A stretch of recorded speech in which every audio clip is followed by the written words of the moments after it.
Hello everyone and welcome back to Action Figures India's another episode of the official toy lines from India. And today what I'm going to do is I'm going to cover the Funskool WWF Ultimate Warrior figure. Check it out. So, a couple of things that I want to cover before I cover this episode is that, as all of you guys know, that the Funskool WWF figures were, like a very low production run, which was available from 1991 to mid-90s. So many of us, growing up in the 90s had these figures, but I think, the numbers were so low because, Hasbro canceled the production, license with Funskool, and then they took the molds back.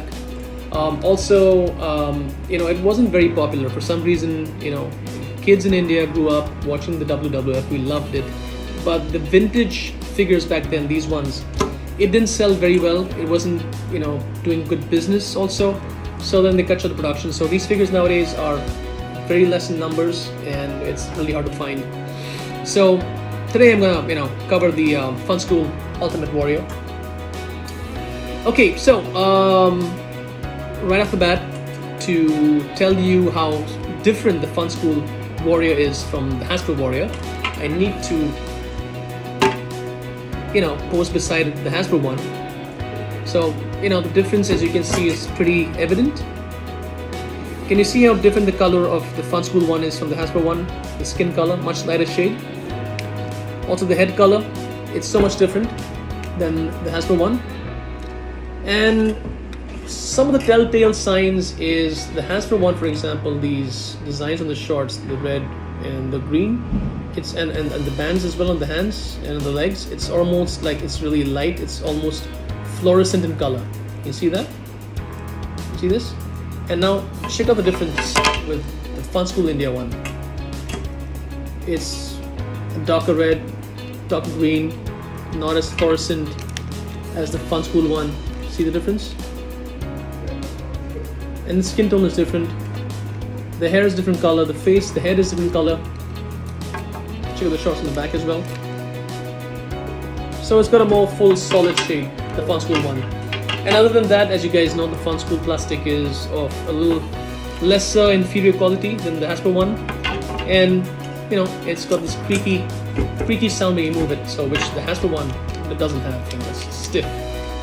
So yeah, today I just wanted to cover this Ultimate Warrior figure versus, the Hasbro one.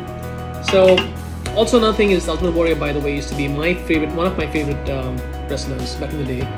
The Ultimate Warrior, British Bulldog, Hitman, Shawn Michaels, Undertaker, these are like my top 5 wrestlers. So I'm really glad I could add the Ultimate Warrior to my collection finally.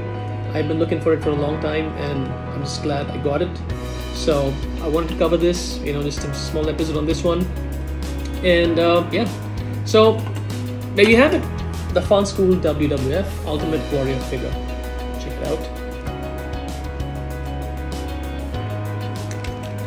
So there you have it, guys. I just wanted to cover this episode, give the difference between the Funskool and the Hasbro versions. I hope you guys enjoyed this episode, and I'm coming up with some more cool episodes of Funskool WWF figures, Funskool G.I. Joes, Leo He-Man, a lot of Leo Mattel Hot Wheels coming up. So enjoy this episode. Connect with me on Facebook, Instagram. My website is actionfiguresin.com, and I'm on Facebook, Instagram, WhatsApp. So if you guys want to buy, sell, trade toys, get in touch, and I'll be glad to help. Right? Take it easy.